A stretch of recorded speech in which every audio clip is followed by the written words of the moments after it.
What's going on, everybody, and welcome back to another video.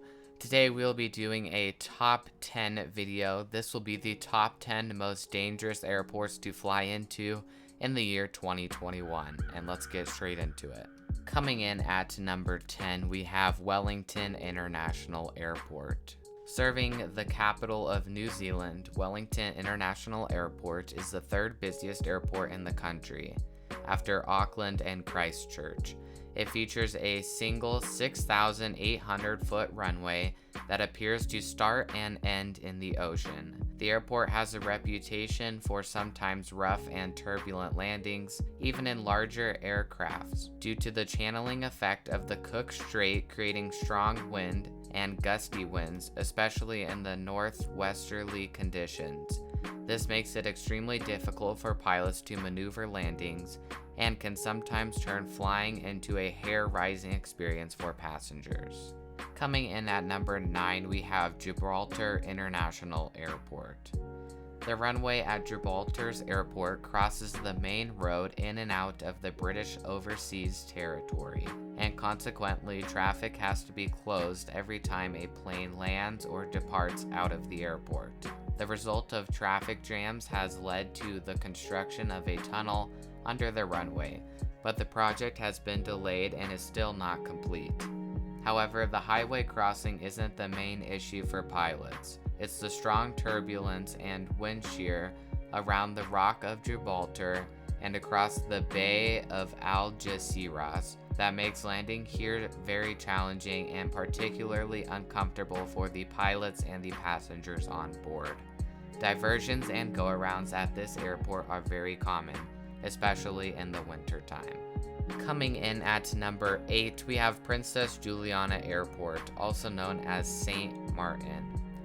The notorious Princess Juliana Airport on the Caribbean island of St. Martin is famous around the world for its low landings over the ocean, due to one end of its single 7,500-foot long runway being extremely close to the shore, providing dangerous landings and departures out of the airport.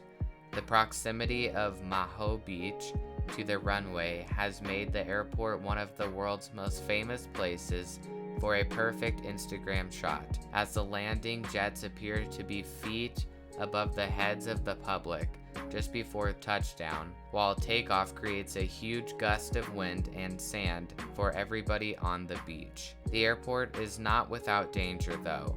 In the year 2017, a New Zealand woman died from serious injuries sustained by jet blast from a departing aircraft. Coming in at number 7, we have Narsarsuaq Airport in Greenland. One of the two airports in Greenland capable of serving large airliners, Narsarsuaq Airport is located on the country's southern tip. The airport was built in 1941 by the United States of America Ministry of Defense.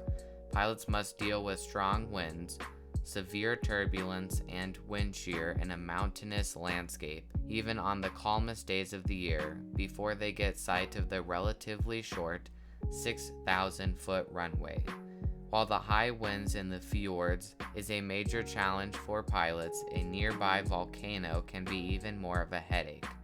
When it erupts, its volcanic ash contains very small particles of glass that can damage the aircraft engines and other parts of the aircraft. Coming in at number 6, we have Toncontin Airport, located in Honduras. The approach to Toncontin Airport, located near the capital of Honduras, has been considered to be one of the most dangerous in the world, especially in bad weather conditions. The mountainous terrain surrounding the small airport forces pilots to make a dramatic approach that's anything but head-on, with a steep descent and a sharp turn prior to lining up with the runway. It's also one of the world's deadliest airports. In the year 1989, a Boeing commercial plane crashed into a mountainside on approach, killing over 130 people. At least 5 more planes have since followed the suit and crashed in or around the airport. A new airport is currently being constructed to replace the dangerous Toncontin International Airport. Coming in at number 5, we have Madeira International Airport, located in Portugal.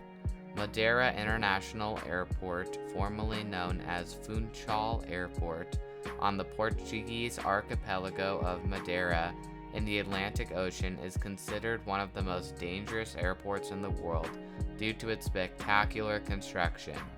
The original runway was only 5,200 feet long, but then was extended to 9,124 feet after a fatal plane crash in 1977. 164 people died when a Boeing 727 fell off the end of the runway onto the beach below. The runway extension is supported by 180 columns partly over the ocean, which have to withstand serious shock loading during landings.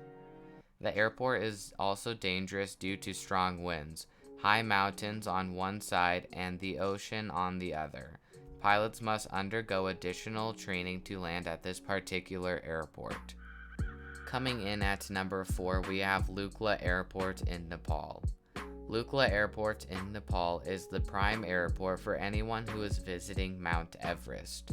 The runway is surrounded on all sides by steep Himalayan terrain, with a mountain shelf on one side and a steep drop into the valley below on the other side. The airport runway is extremely short at just 1,729 feet long, although it also slopes uphill with a gradient of almost 12%, which helps planes to slow down in time.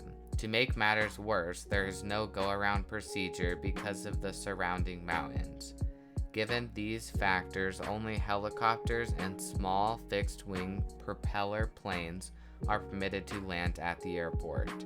Since 1973, there have been several accidents on the airport that have resulted in many deaths and injuries. Coming in at number 3, we have Courchevel Airport in France. While the airport at Lukla has a dangerously short runway of only 1,729 feet, the one at Courchevel Airport is even shorter at 1,722 feet. This airport, which serves the exclusive ski resort of Courchevel in the French Alps, drops off in a cliff as well, so pilots need to make sure they gain enough speed for takeoff if they don't want to fall off the cliff's edge. The runway also has a downward gradient of 18.6%, which further complicates takeoff and landings at the airport. Even more, on an approach or during takeoff, pilots have to maneuver their aircraft between the Alps with instrument procedures. The only clear guideline is a no-go-around due to the surrounding mountains. Coming in at number 2, we have Juancho Eiraskin Airport, located on Saba Island. Juancho Eiraskin Airport is located approximately 28 miles south of St. Martin on the minuscule Dutch Caribbean island of Saba, also known as the original King Kong movie island. With a runway of only 1,300 feet in total length, this makes it the world's shortest commercial airport runway. The airport is wedged on a rocky outcrop at the foot of a mountain, with jagged terrain on one side and cliffs dropping into the sea at the other ends of the runway. So any landing here is a nerve-wracking challenge. Although the airport is closed to jet traffic, regional airline propeller aircrafts are able to land there under waivers from the Netherlands and Tile's Civil Aviation Authority. Coming in at number 1 for the most dangerous airport in the world is Paro International Airport, located in Bhutan. Paro is Bhutan's sole international airport. The tiny airport is nestled in a deep valley and surrounded by sharp peaks up to 18,000 feet tall. Strong winds go through the valley, often resulting in severe turbulence. Considered the most dangerous airport in the world, flights are only allowed during daytime and under visual conditions, in which pilots make their judgment by eye rather than relying on aircraft instruments. The dramatic approach to the runway is completely out of sight for the pilots until the last minute, as they maneuver between mountains at a 45-degree angle before dropping quickly onto the runway. Only a limited number of pilots are authorized to land at Paro. That does conclude today's top 10 video of the top 10 most dangerous airports to fly into in the year 2021. I hope you did enjoy, and if you did enjoy the video, please consider leaving a like on the video and subscribing to the channel for more top 10 videos like this, as well as many more aviation content. So that's it for now, and I hope to see you in the next video. Have a good rest of your day/night wherever you are from, and goodbye.